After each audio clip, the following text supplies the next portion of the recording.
के गाजीपुर से, जहां ओपी राजभर ने कहा कि वक्फ संशोधन आज की जरूरत। खबर के बारे में विस्तार जानेंगे, उससे पहले लेंगे छोटा सा ब्रेक। ब्रेक के बाद जल्द हाजिर होंगे। इस खबर के प्रायोजक हैं फास्ट को। जल्दी हो जाना तो फास्ट को बुलाना। बाइक से लेकर लग्जरी कार, सेल्फ ड्राइव पर उपलब्ध। ग्रुप ट्रेवल के लिए लग्जरी बस भी उपलब्ध। सबसे सस्ता एक बार सेवा का मौका अवश्य दें। व्हाट्सएप करें 9044808808। ब्रेक के बाद आप सभी का स्वागत है। खबर यूपी के गाजीपुर से, जहां सुभाषपा राष्ट्रीय अध्यक्ष एवं उत्तर प्रदेश सरकार में कैबिनेट मंत्री ओम प्रकाश राजभर गाजीपुर में है। पीडब्ल्यूडी गेस्ट हाउस में मंत्री बनने के बाद पहली बार पहुंचे ओम प्रकाश राजभर ने वक्फ बोर्ड में संशोधन बिल की वकालत की और कहा कि आज की ये जरूरत है। वहीं अयोध्या रेप कांड पर बोले कि ऐसी घटनाओं को रोकने के लिए कड़े कानून लाए जा रहे हैं। वहीं उन्होंने अयोध्या सांसद अवधेश प्रसाद का आरोपी के साथ फोटो पर मीडिया को दिए गए बयान पर कहा कि उन्हें तत्काल इस्तीफा दे देना चाहिए। उन्होंने कहा कि आरोपी उनकी पार्टी का नगर अध्यक्ष है। सोशल मीडिया पर आरोपी का फोटो उनके साथ वायरल हो रहा है। उन्होंने राहुल गांधी के जाति मामले पर बोलते हुए कहा कि अखिलेश जब प्रेस वार्ता करते हैं तो वो पत्रकार की जाति पूछते हैं, उनको भी अपनी जाति बतानी चाहिए। वक्फ बोर्ड कानून पर अखिलेश यादव के विरोध पर बोले, वक्फ बोर्ड की जमीनें सरकारी संपत्ति है, इसका मालिकाना हक वक्फ बोर्ड जताता है। इसके लिए कानून में संशोधन की बात हो रही है। देखे गाजीपुर से डिस्ट्रिक्ट इंचार्ज सुजीत कुमार की रिपोर्ट।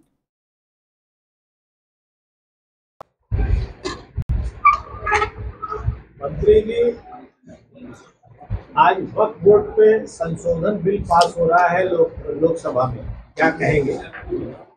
सबसे पहले तो आप लोगों को बहुत बहुत बधाई। मंत्री बनने के बाद पहली बार आपके सर्किट हाउस में हम आए हैं, तो इसके लिए आप लोग इधर आए हैं। सवाल आपका है वक्फ बोर्ड से जुड़ा हुआ। देखिए, तमाम विसंगतियां हैं वक्फ बोर्ड में। उस विसंगति को दूर करने के लिए संसद में बिल आया है। मकसद सरकार का है कि वक्फ बोर्ड में तमाम जमीनें पड़ी हैं पूरे देश में, और वक्फ बोर्ड का जो चेयरमैन है, जो जहां कब्जा किया हुआ है वहां कब्जा किया हुआ है, तो उसको खाली करा करके उसमें कुछ कानून में संशोधन करके कुछ अधिकार सरकार के पास भी रहे, ताकि सरकार उसको खाली करा सके। भैया,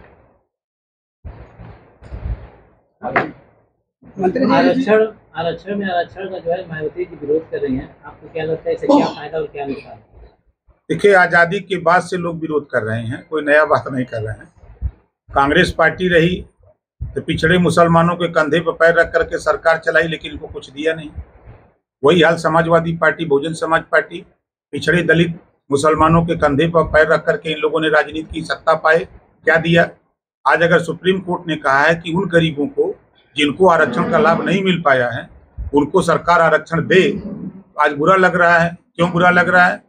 हम बहुत पहले इसी गाजीपुर में जब शुरू में हम बोला करते थे कि आज के तारीख में जो DM, SP, DIG, IG, DGP, राज्यपाल, मुख्यमंत्री, राष्ट्रपति अनुसूचित जाति जनजाति का है, उसको आरक्षण क्यों? उसका आरक्षण खत्म करो, जो उसका पात्र है उसको आरक्षण दो। तो उस समय तो लोगों को नहीं समझ में आ रहा था। आज सुप्रीम कोर्ट ने जो बात कहा, 3 सितंबर 2013 को हाई कोर्ट ने कहा था कि 27% आरक्षण में जो जातियां आरक्षण का लाभ ले चुकी हैं उनको निकाल करके जो शेष जातियां आरक्षण नहीं पाई हैं उनको बांट करके आरक्षण दिया जाए।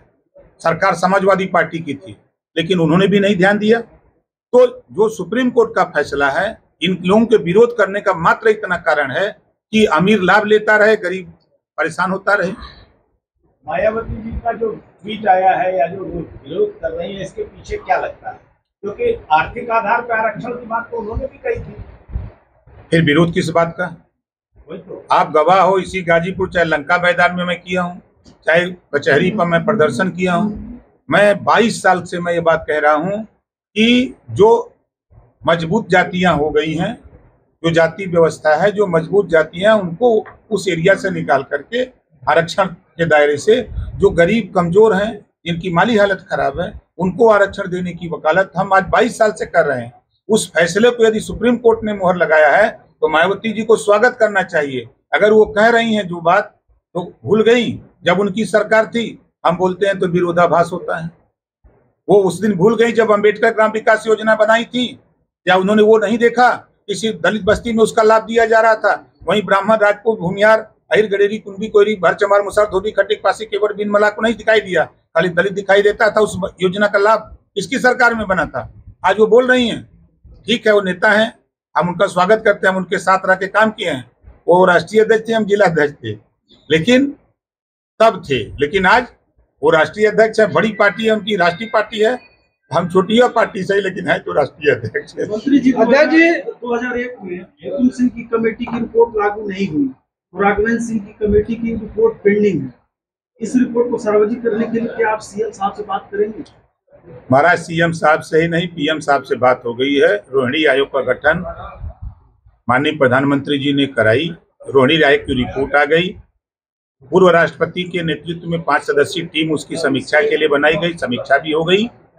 राष्ट्रीय स्तर पे आरक्षण को बांट करके देने की तैयारी सरकार कर रही है, और मुख्यमंत्री जी सदन में ही कई बार कह चुके हैं, और चर्चा अब गरमा रही है। जैसे आप बोल रहे हैं सवाल, उसी तरह हम लोग मुख्यमंत्री से, जब आपको कोर्ट का फैसला आया तो मुख्यमंत्री जी से मैं खुद मिला था, और मिल करके हमने ये कहा कि ये सवाल अब खड़े होंगे तो वो चीजें पेंडिंग में हैं, क्या आप धैर्य रखो। हम लोग रोहिणी आयोग का जो रिपोर्ट तैयार है उसी से समकक्ष तो ये भी रिपोर्ट है, तो वो आ जाता है तो हमको कोई दिक्कत नहीं। अखिलेश यादव को डीएनए जांच की क्यों जरूरत पड़ी? अखिलेश यादव को अयोध्या मामले में डीएनए जांच की क्यों जरूरत पड़ रही है? क्योंकि उनके पिताजी ने ही कहा था कि बच्चों से गलती हो जाती है, कहा था ना, आप ही लोग टीवी पे दिखाए थे। लेकिन यहाँ बच्चे नहीं है, बच्चों के पिता चच्चा हैं। चच्चा के घर में पुलिस चौकी किसने खुलवाया था? जरा उधर जाइए ध्यान से। समाजवादी पार्टी की सरकार में चौकी उसके घर में खुली, और उस बेटी का बयान है, उस माँ का बयान है कि वीडियो बना करके बार बार हमको परेशान किया जाता था। उसके बेटी का बयान है, माँ का बयान है। तो पहले ही उसको बचाने की कवायद समाजवादी पार्टी ने किया। समाजवादी पार्टी को चाहिए था कि जांच करा लो, जांच में जो दोषी है, जब क्लियर कट रिपोर्ट आ रही है, लड़की कह रही है, तो आप परेशान क्यों हो? दूध का दूध पानी का पानी हो रहा है ना। यह योगी जी की सरकार है, बुलडोजर वाली। बुलडोजर की कार्रवाई जो है इसको उचित मानते हैं? 100% मानते हैं, ऐसे लोगों की बिल्कुल होनी चाहिए। हम तो पहले कहते हैं, देश में पहले नार्को टेस्ट बाबा साहब डॉक्टर अम्बेडकर जी ने संविधान में लिखा है ना, पहले राजभर ओम प्रकाश का करा दो नार्को टेस्ट, उसके बाद सबका करा दो, देखो दूध का दूध पानी का पानी होने लगेगा। अयोध्या की जो घटना हुई है उसको ओम प्रकाश राजभर व्यक्तिगत रूप से किस तरह से देखते हैं? देखिए, हम इसकी निंदा करते हैं, ऐसी घटनाएं नहीं होनी चाहिए। ऐसी घटनाओं को रोकने के लिए कड़े कानून लाए जा रहे हैं। बहुत से लोग कह रहे हैं कि कानून में इतनी कड़ाई क्यों, जैसे कि करोड़ रुपए का जुर्माना, आजीवन सजा,